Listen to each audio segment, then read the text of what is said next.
आणि त्याच्यानंतर आमचा राजकीय प्रवासही जवळपास त्याच दरम्यान सुरू झाला. ते पुणे बँकेचे अध्यक्ष झाले, मी गोंदिया नगर परिषदच्या अध्यक्ष झालो आणि त्याच्यानंतर 91च्या साली आम्ही दोन्ही लोकसभेवर निवडून गेलो.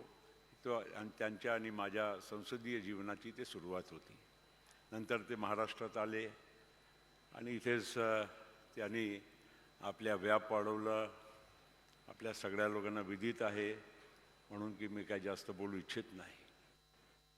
पण एवढंच म्हणेल की एवढा मोठा एक व्यक्तिमत्व, किती मोठा माणूस होता, ते जिवंत असताना तर आपण पाहिलंच, पण जीवनाच्या नंतरही ज्या पद्धतीनं पूर्ण महाराष्ट्र आणि देशाकडून त्यांच्याविषयी जे विचार व्यक्त करण्यात येत आहे, जे लोकांनी खरोखर, अरे जवळचा माणूस, घरचा माणूस गेल्यावर अश्रू